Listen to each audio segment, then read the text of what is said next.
मित्रों, जय श्री कृष्णा, राधे राधे। आप देख रहे हैं हमारा अर्पित मोटिवेशनल चैनल। इसमें हम भगवान गौतम बुद्ध जी के जो विचार है वो आपके साथ हम साझा करते हैं। गौतम बुद्ध जी के विचारों से अपने जीवन को संवारने के लिए आप हमारे चैनल को सब्सक्राइब कीजिए, हमारे साथ जे उनकी पूरी वीडियो और विचार सुने तो आपका जीवन भी अच्छा हो सकता है। आप हमारे चैनल पर नए हैं तो हमारे चैनल को सब्सक्राइब कीजिए, लाइक कीजिए और कमेंट में जाके नमो बुद्धा लिखिए, तो आपको भी इस वीडियो से बहुत नई ज़िंदगी मिलेगी, नया जीवन मिलेगा, नई सेहत मिलेगी। आगे ज़िंदगी को कैसे जीना है ये भी आपको इस वीडियो में मिल सकता है। तो लो लीजिए, करते हैं जी वीडियो शुरू।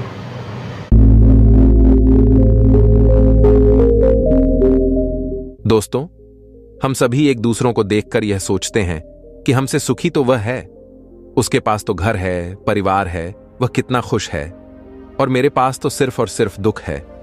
आखिर असल जिंदगी में सुखी कौन है? आइए इसे एक छोटी सी कहानी के माध्यम से समझते हैं। नमस्कार दोस्तों, बुधा पिलर यूट्यूब चैनल में आपका दिल से स्वागत है। आज की यह कहानी हमें अपने आप से रूबरू करवाती है और हमारी असलियत दिखाती है। वो है कि हम जैसे हैं वैसे ही अच्छे हैं। एक छोटे से गांव में एक व्यक्ति रहता था जो पर्वत से पत्थर तोड़ने का काम करता था। उस व्यक्ति को अपनी जिंदगी से कोई शिकायत नहीं थी। पूरे मेहनत और लगन से वो दिन भर काम करता और शाम को काम खत्म होने के बाद जो भी पैसा मिलता उसे लेकर अपने घर आता और अपने परिवार वालों के साथ कुछ समय व्यतीत करता था और फिर चैन से सो जाता था। ऐसा करते हुए उसे कई साल बीत गए थे। हर दिन की तरह वह अपना काम खत्म करके घर वापस जा रहा था। रास्ते में चलते चलते उसके मन में एक ख्याल आया कि यह भी कोई जिंदगी है। मैं सुबह से शाम तक पत्थर तोड़ने का काम करता हूं और शाम में मुझे जरा से पैसे मिलते हैं जिससे मुश्किल से मेरे और मेरे परिवार का गुजारा हो पाता है। काश आज मुझे कहीं से कुछ ऐसी शक्ति मिल जाए जिससे मैं जो चाहूं वह पूरा हो जाए। वह घर गया, खाना खाया, लेकिन उसका ध्यान खाने की ओर नहीं था। उसके दिमाग में बस एक ही ख्याल था कि काश मुझे कोई ऐसी अलौकिक शक्ति मिल जाए जिससे मैं जो चाहूं हासिल कर सकूं। वह इस बात को सोचते सोचते सो गया। फिर नींद आने के बाद उसे एक सपना आया। सपने में उसने देखा कि वह रोज की तरह अपना काम खत्म करके घर लौट रहा था। तभी रास्ते में उसे एक बहुत आलीशान घर दिखा। तभी उसके मन में विचार आया कि काश यह घर मेरा होता और मैं इसका मालिक होता। और उसका इतना सोचते ही वह उस घर का मालिक बन गया। उसको यकीन ही नहीं हो रहा था कि उसने जो सोचा वह पूरा हो गया, लेकिन उसकी खुशी अधिक देर तक नहीं टिक पाई। अचानक से एक शोर सुनाई दिया। उसने देखा कि उसके घर के बाहर से एक रैली निकल रही है जिसमें बीचों बीच एक राजनेता है। उसे देखकर वहां मौजूद लोग उसके नाम के नारे लगा रहे थे और सब उसको देखने के लिए बेचैन हो रहे थे। तब उसको यह एहसास हुआ कि मैं कितना छोटा हूं, मेरा तो कोई अस्तित्व ही नहीं है। इस राजनेता के समक्ष काश मैं एक राजनेता होता और मेरे पास इतनी क्षमता होती। उसके इतना सोचने की देर थी कि वह राजनेता बन गया। उसके खुशी का ठिकाना नहीं रहा क्योंकि उसके पास हजारों लोगों का समर्थन थी और सब उसको देखने के लिए तरस रहे थे। लेकिन उसकी यह खुशी भी ज्यादा देर तक टिक नहीं पाई क्योंकि धूप बहुत ही तेज थी और उस राजनेता को इतनी धूप में रहने की आदत नहीं थी। उसे चक्कर आया और वह बेहोश हो गया। फिर उसे एहसास हुआ कि यह राजनेता सबसे ताकतवर नहीं है, यह जो सूरज है यह सबसे ताकतवर है। उसके मन में आया कि काश मैं सूरज होता, मेरे आगे कोई टिक नहीं पाता। उसको इतना सोचने की देर थी और वह सूरज बन गया। वह खुशी से पागल हो गया। पूरी दुनिया को यही रोशन कर रहा था। दुनिया में ऐसा कोई इंसान नहीं था जो उसकी रोशनी को रोक सके। लेकिन उसकी यह खुशी भी टिक नहीं पाई क्योंकि कुछ ही समय बाद आसमान में काले बादल आए और रोशनी को रोक दिया। फिर उसको एहसास हुआ कि कोई है जो मेरी रोशनी को भी कोई रोक सकता है। उसके मन में यह ख्याल आया कि काश मैं बादल होता और वह बादल बन गया। उसको ऐसा लग रहा था कि वह आसमान में उड़ रहा है और वह जहां चाहे वहां जा सकता है। लेकिन कुछ देर बाद एक हवा का झोंका आया जो उसे बहा ले गया। उसे एहसास हुआ कि बादल सूरज की रोशनी को रोक सकता है, लेकिन हवा को नहीं, क्योंकि यह हवा उसे बहा कर ले गई। फिर उसके मन में यह विचार आया कि काश में हवा होता, और वह हवा बन गया। हवा बनने के बाद उसने अपने अंदर एक अलग सी ऊर्जा महसूस की और सोचा कि मैं जिसको चाहूं उसे बहा कर ले जा सकता हूं। उसको यह विश्वास होने ही वाला था कि इस दुनिया में सबसे ताकतवर मैं हूं, लेकिन तभी उसके सामने एक पर्वत आया। उसने पूरी ताकत लगा दी, लेकिन उस पर्वत को नहीं हिला सका। उसको यह एहसास हुआ कि कोई है जो हवा से ज्यादा शक्तिशाली है, जिसमें हवा को रोकने का भी दम है। फिर उसके मन में यह ख्याल आया कि काश मैं पर्वत होता, और वह पर्वत बन गया। लेकिन हर बार की तरह उसकी खुशी ज्यादा देर तक नहीं टिक पाई। एक जानी पहचानी आवाज उसे सुनाई दी, और साथ ही साथ उसको दर्द होने लगा, जैसे कि कोई है जो उसे तोड़ रहा है, मार रहा है। तब वह दर्द से चीखने लगा, और उसके मन में आया कि मैं वह बन जाऊं जो पर्वत को तोड़ने का दम रखता है। लेकिन इस बार उसकी यह इच्छा पूरी नहीं हुई। वह चीखने लगा, चिल्लाने लगा, अपनी पूरी ताकत लगा दी, लेकिन इस बार वह नहीं बन पाया। उसका दर्द बढ़ता ही चला जा रहा था। उस दर्द के कारण उसकी नींद खुली तो उसके सामने एक शीशा था। उस शीशे में खुद को देखा तो समझ आया कि मैं वह क्यों नहीं बन पा रहा था जो बनना चाह रहा था, क्योंकि कि असलियत में मैं वही हूं। दोस्तों, किसी से कुछ सीखना अच्छी बात है, लेकिन अपना अस्तित्व को भुलाकर किसी और के अस्तित्व को अपना लेना खुद का ही नहीं, उस ईश्वर रूपी कारीगर का भी अपमान करना होता है जिसने आपको सबसे अलग बनाया है। हम भूल जाते हैं कि हम सभी में एक ऐसी खासियत होती है जो हम सबको खास बनती है। बस उसे हमें खुद के अंदर तलाश करना होता है। इसलिए आप जैसे भी हैं, आप अच्छे हैं। आपको किसी के भी जैसा बनने की कोई जरूरत नहीं है। आप जैसे भी हैं, सर्वश्रेष्ठ हैं। अगर आपको कुछ बनना है तो अपने आप को पहचाने, अपनी क्षमताओं को पहचाने और अपना श्रेष्ठ संस्करण बने। चलिए अब दूसरी कहानी की शुरुआत करते हैं। बहुत समय पहले की बात है। एक बार एक भिखारी गांव में भिख मांगने के लिए जाता है। भिखारी भिख मांगते मांगते एक किसान के दरवाजे पर पहुंचता है। वह भिखारी किसान के घर का दरवाजा खटखटा है, लेकिन अंदर से कोई आवाज नहीं आती। दरवाजा खुला होने के कारण वह अंदर की ओर झांकता है, यह देखने के लिए कि कोई घर पर है या नहीं। वह देखता है कि किसान और उसका पूरा परिवार एक साथ बैठकर बात कर रहे हैं। बच्चे किसान के साथ लिपटे हुए हैं और खेल रहे हैं। भिखारी को लगा कि शायद किसी ने मेरी बात पर ध्यान नहीं दिया, इसलिए उसने फिर से आवाज लगाई। जब उसने दूसरी बार आवाज लगाई तो किसान की पत्नी ने सुना और उसके बाद कुछ अनाज लेकर घर से बाहर आई और उसे भीख दे दी। उसके बाद वह भिखारी वहां से चला गया और कुछ आगे चलकर वह यह सोचने लगा कि कितना खुशहाल परिवार है। इस परिवार में 2 बच्चे हैं और वे बच्चे पिता के साथ खेल रहे हैं। सब कुछ देखकर कितना अच्छा लग रहा था। काश मेरा भी परिवार होता। किसान का परिवार कितना खुश है। और एक मुझे देखो, दिन भर भीख मांगना होता है, फिर घर आकर खुद से खाना बनाना होता है और मुझे कितनी परेशानी होती है। इसके बाद वह भिखारी अपने रास्ते निकल गया और किसान के परिवार ने खाना खाया। और खाना खाने के बाद किसान अपनी पत्नी को कहने लगा कि घर खर्च के लिए पैसे नहीं हैं, बहुत परेशानी है, साहूकार से 1000 सिक्के उधार लेना होगा, पता नहीं वह देगा या नहीं। किसान की पत्नी ने उसे धैर्य रखने के लिए कहा और बोली, आप जाओ, आपको साहूकार पैसे दे देगा। किसान गांव में एक सेठ के पास गया जिसके पास वस्त्र की दुकान थी। वह ब्याज पर लोगों को पैसा देता था।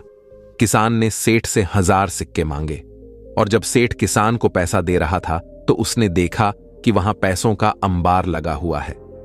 किसान जब वहां से निकला तो वह सोच रहा था कि साहूकार कितना खुश है। मैं कहां 500 या 1000 के लिए घबरा रहा हूं, परेशान हो रहा हूं, और इस सेठ के पास पैसों का अंबार है। किसान यह सोचते सोचते घर चला गया। सेठ की गांव में छोटी सी वस्त्र की दुकान थी। गांव में वस्त्र लाने के लिए उसे शहर जाना होता था। वह शहर के एक दिग्गज दुकान से वस्त्र लाता था। अगले दिन वह सेठ शहर पहुंचा और वहां जो दिग्गज दुकान के सेठ जी थे, उसने उनसे मुलाकात की और उनसे सेठ से कहा कि वस्त्र खरीदना है। सेठ के पास उसका एक कर्मचारी संदेश लेकर आया कि 2 लाख का फायदा हो गया, कोलकाता में माल पहुंच गया है। यह सब उसको वहां देखने को मिला। जब गांव का सेठ वहां से निकला तो वह सोचने लगा कि हम अपने आप को इस गांव का सबसे अमीर सेठ मानकर बैठे हैं, पर यहां तो लाखों का फायदा हो रहा है। यह सोचते सोचते वह सेठ वस्त्र लेकर अपने गांव के लिए रवाना हो गया। इसके बाद शहर वाले सेठ के पास उनका नौकर आया और बोला, 1 उतार आया है मालिक, 7 लाख का घाटा हो गया है। सेठ जी का दिमाग ठनक गया। तभी दूसरा नौकर आया और बोला, आज आपको दावत में जाना है। अपने जो राय बहादुर साहब हैं उनके यहां दावत है। लॉर्ड साहब आने वाले हैं, आप तैयार हो जाइए, हमने कार मंगवा दी है। सेठ जी दुखी मन से तैयार हुए और कार में बैठ गए और कुछ देर के बाद सेठ जी राय बहादुर के घर पहुंच गए। वहां दावत सजी हुई थी। अमीर से अमीर सेठ आए हुए थे। सेठ जी के लिए तो बैठने तक की जगह नहीं थी। जैसे तैसे इनको कुर्सी मिली। उसके बाद सेठ जी देखने लगे कि कमिश्नर आ रहा है, कलेक्टर आ रहा है, दिग्गज अधिकारी साहब आकर मिल रहे हैं। यह सब नजारा देखकर सेठ जी सोचने लगे कि कहां मैं अपने आप को सेठ मानकर बैठा हूं और कितना खुश हो रहा हूं। सबसे ज्यादा तो सुखी ये हैं। इनके पास दिग्गज अधिकारी आते हैं, चाय पीते हैं, हाथ मिलाते हैं, जलवा तो इनका है। इसके बाद सेठ जी राय बहादुर से मिले और उन्हें तोहफा दिया, खाना खाया और अपने घर के लिए रवाना हो गए। राय बहादुर साहब के यहां दावत खत्म हो चुकी थी और इनका सर दर्द होने लगा था, क्योंकि इन्हें दिन भर से चिंता थी कि दावत कैसी होगी। जाकर कमरे में लेट गए। नौकर आकर इनकी सेवा करने लगे। जब सर दर्द बढ़ गया तो डॉक्टर को बुलाया गया। तभी राय बहादुर साहब के पास एक संदेश आया, जिससे मालूम चला कि व्यापार में घाटा हो गया है। अब उनका सर दर्द और भी बढ़ गया। राय बहादुर ने अपने नौकरों से कहा, क्या जिंदगी है? दिग्गज अधिकारी को चाय पिलानी होती है, पार्टी रखनी होता है, वह सब करते हैं, इसीलिए हमें भी दावत रखनी होती है, वरना कौन इतना सर दर्द मोल ले।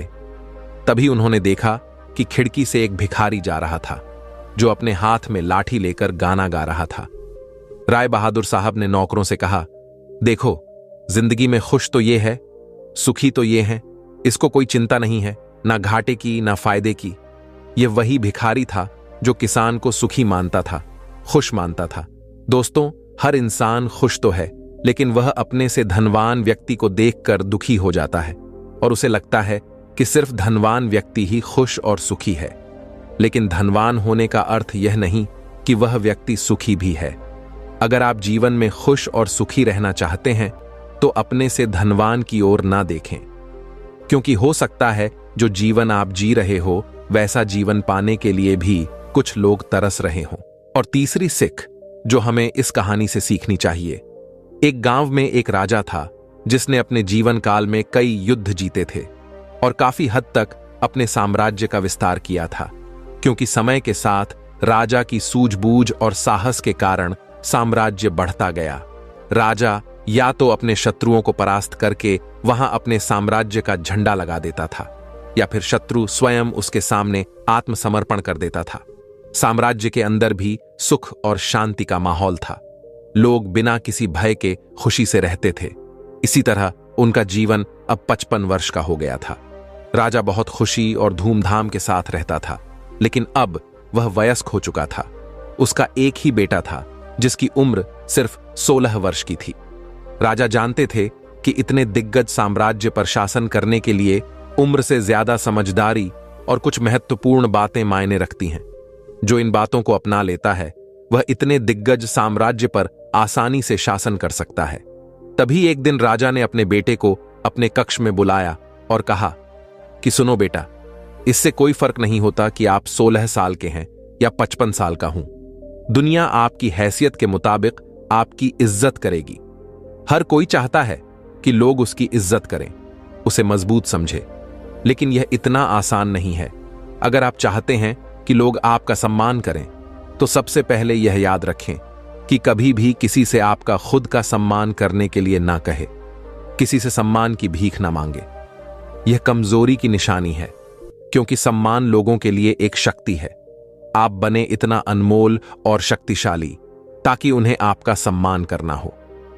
क्या आप जानते हैं लोग समुद्र का सम्मान क्यों करते हैं? क्योंकि वह किसी को भी उसका सम्मान करने के लिए नहीं कहता है। समुद्र की शक्ति से प्रभावित लोग उसका सम्मान करते हैं क्योंकि वह शक्तिशाली है। लोगों के मन में समुद्र के प्रति सम्मान के अलावा आपके पास उस तरह की ताकत बनने का कोई और तरीका नहीं है ताकि लोगों को किसी भी स्थिति में आपका सम्मान करना हो। इसके लिए आप स्वयं को जीवन के हर पहलू में मजबूत और शक्तिशाली बनाएं। अपना वादा हमेशा पूरा करें, इससे आपको स्वचालित रूप से सम्मान मिलेगा। साथ ही दयालु बने और दूसरों का भी सम्मान करें। यह याद रखें कि हमेशा दूसरों से सीखते रहे। कुछ ना कुछ घटित होता रहता है, आप कभी भी सब कुछ नहीं जान सकते। जीवन की वास्तविक शिक्षा भी वास्तविक जीवन से ही मिलती है। युवावस्था में आप जितनी अधिक चुनौतियों का सामना करेंगे, आप उतने ही अधिक मजबूत बनेंगे। आने वाले समय में आप और अधिक प्रगति करेंगे। यह जीवन का वह समय है जिसे महिलाओं के प्यार में नहीं होना है, बल्कि खुद को मजबूत बनाने पर ध्यान केंद्रित करना है। जब आप एक अनमोल और शक्तिशाली व्यक्ति बन जाएंगे, ताकि जब आप बनना चाहे तो यह अपने आप आ जाए। अपने जीवन में बेहतरी लाएं और आगे बढ़ना शुरू करें, तो कुछ लोग आपको पीछे खींचने की कोशिश करेंगे। यह लोग आपके मित्र या परिवार में से कोई भी हो सकते हैं, या आपके सपनों का मजाक बनाएंगे, या आपको ऐसी आदतें अपनाने के लिए कहेंगे जिससे आपका समय और ऊर्जा बर्बाद होता है, क्योंकि वे आपको आगे बढ़ते नहीं देखना चाहते हैं। वे आपकी प्रगति से ईर्ष्या करेंगे, क्योंकि उनकी कमजोरी और आलस्य के कारण वे काम करने में असमर्थ हैं। वह नहीं चाहते कि आप ऐसा कर सकें। साथ ही लोग आपको पीछे खींच लेंगे, क्योंकि कुछ दोस्ती सिर्फ कुछ समय के मनोरंजन के लिए बनाई जाती है। इसलिए जब आप उन चीजों को करना बंद कर देंगे, तो उनका मजा कुछ समय के लिए कम हो सकता है जो वह आपके साथ बिताते थे।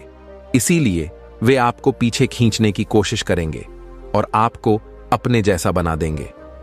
यदि आप सोच रहे हैं कि मुझे इतना त्याग क्यों करना चाहिए, जीवन आराम से जीना चाहिए, इसलिए यह याद रखें कि यदि अपने लक्ष्य के लिए अपनी इच्छा नहीं त्यागेंगे, तो आपको अपन लक्ष्य का बलिदान देना होगा। यदि आप लक्ष्य के लिए हार नहीं मानेंगे और कुछ समय के लिए मौज मस्ती में फंस जाएंगे, तो जीवन के अंतिम चरण में आपको पछताना होगा। राजा ने अपने बेटे से आगे कहा, जब आप लक्ष्य के लिए काम करना शुरू करेंगे, तो आपको ऐसे नए लोग मिलेंगे जो आपको समझेंगे और आपको बढ़ने में मदद करने के लिए तैयार होंगे। इसलिए उन लोगों को प्राथमिकता देना शुरू करें जो आपके मूल्यों और लक्ष्यों के साथ संरेख हो। बस उन लोगों से दूर हो जाएं जो आपको रोक रहे हैं, और उनके साथ रहकर आपका भविष्य अद्भुत हो। बुरे लोग आपके परिवार के सदस्य और दोस्त भी हो सकते हैं, इसीलिए उनसे दूर से ही प्यार करें और अपना प्यार रखें। लक्ष्य पहले, इसके लिए आपको सफल आदतें अपनानी होंगी। कई बार आपको दूसरी जगह जाकर रहना होता है। आपको भी अकेलापन महसूस हो सकता है, लेकिन यह बुरा नहीं है। कुछ समय अकेले रहे अच्छा है, क्योंकि इससे यह समझने में मदद मिलती है कि आप वास्तव में कौन हैं और आप जीवन में क्या हासिल करना चाहते हैं। दोस्तों, यह कहानी हमें सिखाती है कि हर इंसान खुश तो है, लेकिन वह अपने से धनवान व्यक्ति को देखकर दुखी हो जाता है और उसे लगता है कि सिर्फ धनवान व्यक्ति ही खुश और सुखी है। लेकिन धनवान होने के अर्थ यह नहीं कि वह व्यक्ति सुखी भी है। अगर आप जीवन में खुश और सुखी रहना चाहते हैं, तो अपने से धनवान की ओर ना देखें, क्योंकि हो सकता है जो जीवन आप जी रहे हो, वैसा जीवन पाने के लिए भी कुछ लोग तरस रहे हों। तो अब आपको जवाब मिल गया होगा कि जीवन में हर वह इंसान सुखी है जो अपने से ऊंचे धनवान व्यक्ति की ओर नहीं देखता। हमारे अंदर क्या खूबी है, क्या विशेषता है, यह हम कभी समझ ही नहीं पाते हैं। आज जिसको देखो, वह किसी और के जैसा बनना चाहता है, वह किसी और की जिंदगी जीना चाहता है। हर किसी की जिंदगी की एक अलग ही खासियत होती है, बस उसको समझने की और अपनी क्षमताओं को पहचानने की जरूरत होती है। जिस दिन आप अपनी क्षमताओं को समझ जाएंगे, उस दिन से आपके अंदर से किसी और के जैसा बनने का या किसी और का जीवन जीने का जो जिद है, वह हमेशा के लिए खत्म हो जाएगा और आप अपने जीवन को अच्छे से जी पाएंगे। तो दोस्तों, कैसी लगी आपको यह कहानी? आप हमें कमेंट सेक्शन में जरूर बताना। नमोः बुद्धाय। चलिए अब अगली कहानी की शुरुआत करते हैं। प्राचीन समय की बात है। निचले हिमालय के पर्वतों में बसे एक छोटे से गांव में भरत नाम का एक जवान युवक रहता था।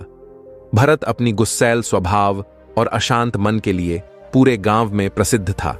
उसका मन हर समय विचारों से भरा रहता था। विचारों के इस तूफान ने उसके मन को पूरी तरह से अशांत कर रखा था। शांति तो जैसे उसके जीवन से गायब हो गई थी। वह हर समय अपनी विचारों में खोया रहता और एक तनावपूर्ण जीवन जी रहा था। अपने अशांत मन, सबसे पहले, और गुस्सैल स्वभाव की वजह से उसके घर वालों और गांव के लोगों से भी उसके संबंध अच्छे नहीं थे, जिस वजह से वो खुद को और भी ज्यादा अकेला वो अपमानित महसूस करता था। वह और भी ज्यादा मानसिक तनाव की स्थिति में चला जाता। एक दिन की बात है, भरत अपने गांव के बाहर की गलियों में टहल रहा था कि तभी उसका सामना एक बूढ़े बौद्ध भिक्षु से हुआ, जो कि एक वृक्ष के नीचे ध्यान की अवस्था में बैठे हुए थे। बौद्ध भिक्षु के चेहरे से एक निर्मल शांति की आभा झलक रही थी। इस असीम शांति ने भरत को बौद्ध भिक्षु की ओर आकर्षित किया।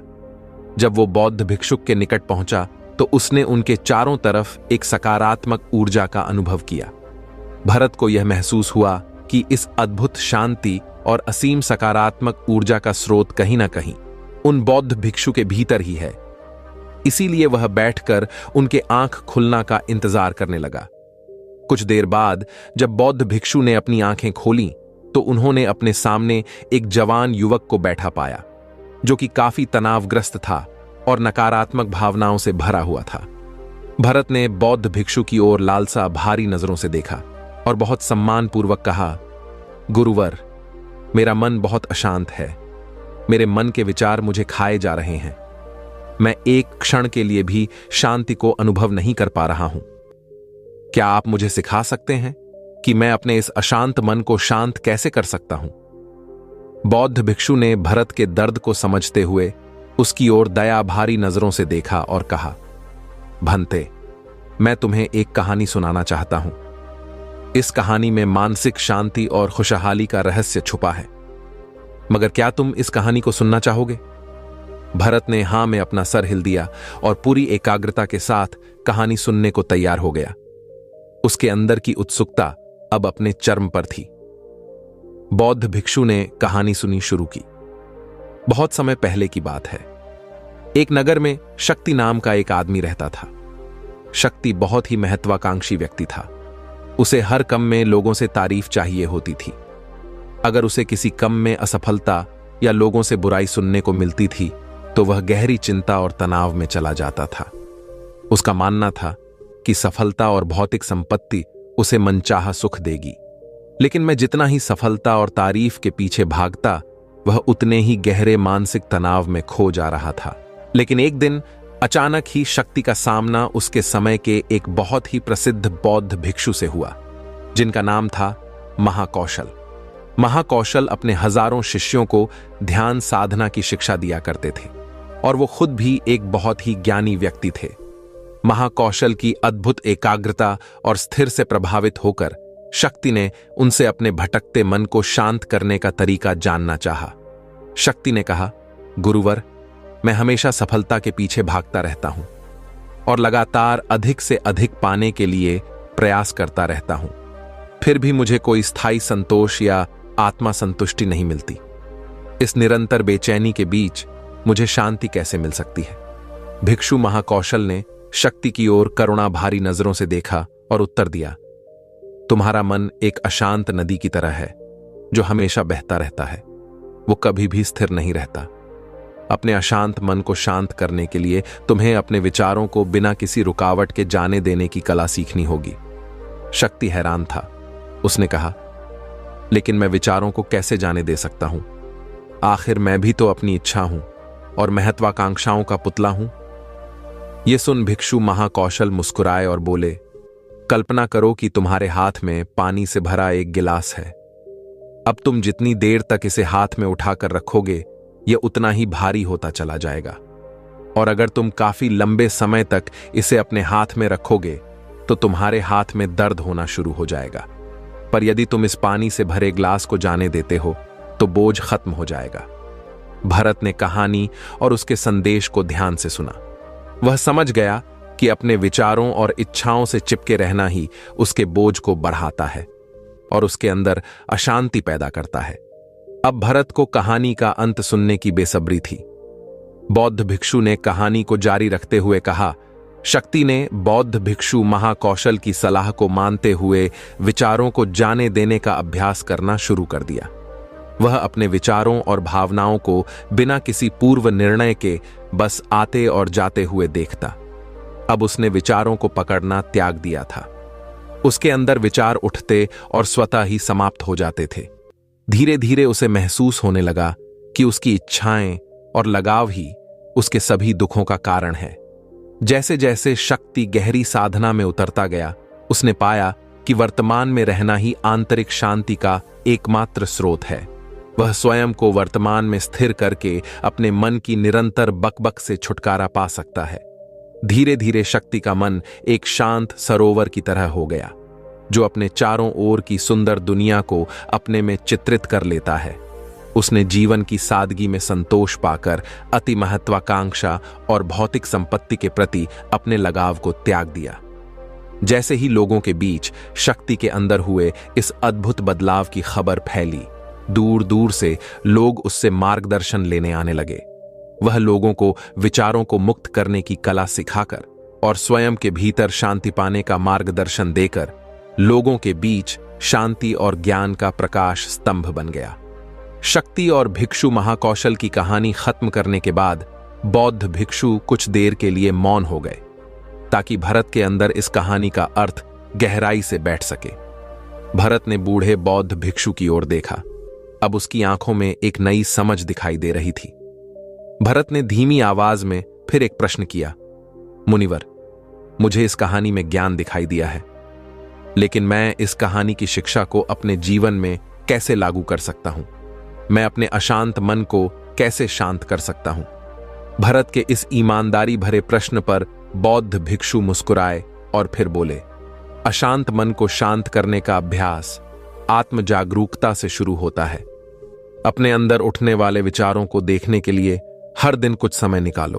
वो भावनाएं जो तुम्हारे मन को उत्तेजित करती हैं, उन पर ध्यान दो। देखो कि वो कैसे आते हैं और आकाश में गुजरने वाले बादलों की तरह चले जाते हैं। भरत ने अपनी आंखें बंद कर लीं और बौद्ध भिक्षु के बताए अनुसार अपने विचारों का अवलोकन करना शुरू कर दिया। जैसे ही उसने अपने अंदर उठने वाले विचारों पर ध्यान देना शुरू किया, उसे महसूस हुआ कि उसके भीतर चिंताओं, निर्णय और इच्छाओं की निरंतर धारा बह रही है। केवल इस एहसास ने ही उसे एक अद्भुत शांति का एहसास करवाया। उसे यह भी एहसास हुआ कि वह इन सभी विचारों और भावनाओं से अलग है।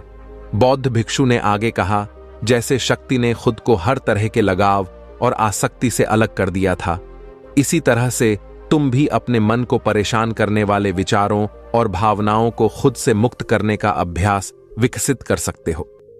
जैसे ही विचार उठे, उन्हें बिना किसी पूर्व निर्णय के स्वीकार करो और फिर धीरे धीरे उन्हें जान दो और वर्तमान क्षण पर अपना ध्यान केंद्रित करो। लेकिन मुनिवर, भरत ने बीच में ही रोकते हुए कहा, क्या होगा अगर विचार और भावनाएं इतनी मजबूत है कि वो बनी रहे और मन को त्यागने से ही इनकार कर दें? बौद्ध भिक्षु ने भरत की बात पर सहमति जताते हुए कहा, ऐसे कई मौके आएंगे जब तुम्हारे मन में विचारों का तूफान चल रहा होगा, जब तुम्हारा मन तुम्हारी बिल्कुल भी नहीं सुनेगा। तो ऐसे समय में तुम्हें अपनी सांसों की ताकत पर विश्वास रखना होगा।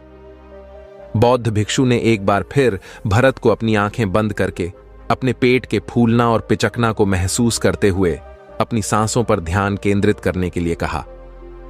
बौद्ध भिक्षु ने समझाते हुए कहा कि जब भी तुम्हारा मन उत्तेजित और अशांत हो तो तुरंत अपनी सांसों पर लौट आओ। सांसों की नियमित गति तुरंत तुम्हें वर्तमान के चरणों में वापस खींच लेगी और एक शांति का एहसास करवाएगी। भरत ने कुछ देर तक बौद्ध भिक्षु के निर्देश अनुसार अपनी आती जाती सांसों पर ध्यान केंद्रित करने का अभ्यास किया। इस छोटे से अभ्यास ने उसे अपने मन की शांति और स्थिरता का एक क्षणिक अनुभव करवाया। उसे समझ आ गया, कंपोनेंट प्लेसमेंट की यह सांस तो हमेशा उसके साथ थी, जो वर्तमान क्षण की निरंतर याद दिलाती है। भरत के इस प्रगति को देख बौद्ध भिक्षु मंद मंद मुस्कुराए और बोले, भरत, अशांत मन को शांत करना एक ऐसा अभ्यास है जिसके लिए धैर्य और मजबूत इच्छा शक्ति की जरूर होती है। जैसे निरंतर व्यायाम से मांसपेशियां मजबूत होती हैं, वैसे ही नियमित अभ्यास से मन भी शांत होता है। भरत ने स्वीकृति में अपना सर हिलाया और इस अनमोल मार्गदर्शन के लिए बौद्ध भिक्षु का धन्यवाद करते हुए उन्हें ये वचन दिया कि मैं आज से ही अपने मन को शांत करने, शक्तियों को त्यागने और अपने भीतर शांति लाने की इस यात्रा पर निकाल जाऊंगा। बौद्ध भिक्षु ने भरत के कंधे पर हाथ रखा और कहा, मुझे तुम्हारी काबिलियत पर पूरा भरोसा है कि तुम बहुत ही जल्द अपने मन की शांति खोज लोगे। लेकिन याद रहे, यह रास्ता इतना आसान नहीं होगा, लेकिन अगर तुम दृढ़ निश्चय शक्ति और खुला दिल से प्रयास करोगे तो तुम जरूर उस शांति को खोज लोगे जो तुम्हारी भीतर है।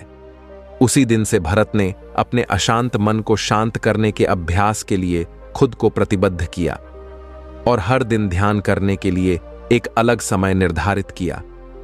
उसने अपने मन में उठने वाले विचारों को बिना किसी रोक टोक के जाने दिया और अपनी श्वास के मध्य से खुद को वर्तमान में रखना का प्रयास किया। भारत ने खुद के अंदर गहन परिवर्तन का अनुभव किया। जैसे जैसे साल बिताते गए, भरत को गांव में शांति और ज्ञान के स्रोत के रूप में जाना जाने लगा। गांव के लोग अपने अशांत मन को शांत करने के लिए भरत के पास मार्गदर्शन लेने आते थे। बौद्ध भिक्षु की शिक्षाओं और आत्म जागरूकता की शक्ति को सजा किया। इसके साथ ही उसने लोगों को अपने विचारों को मुक्त करने और श्वास पर ध्यान केंद्रित करने की कला सिखाई। इस तरह वह गांव काफी फूला फला। वहां के निवासियों ने एक स्थिर और शांत मन के अमूल्य उपहार की खोज की। बौद्ध भिक्षु की शिक्षाओं और भरत के द्वारा कराए जा रहे अभ्यास के मध्य से विचारों को जाने देने और वर्तमान में रहने की कला दूर दूर तक फैल गई, जिसने कई लोगों के जीवन को बदल कर रख दिया। जैसे जैसे समय बीता, अशांत मन को शांत करने की भारत की यात्रा का एक जोरदार प्रभाव उसके गांव की सीमाओं के बाहर भी फैला और उसके गांव और शहर के लोग जब भरत के इस जादू बदलाव की कहानी सुनते तो वह उससे सलाह लेने उसके पास चले आते। भरत उन लोगों के लिए आशा का किरण बन चुका था। उम्मीद है कि ये कहानी आपको पसंद आई होगी। नमो बुद्धाय।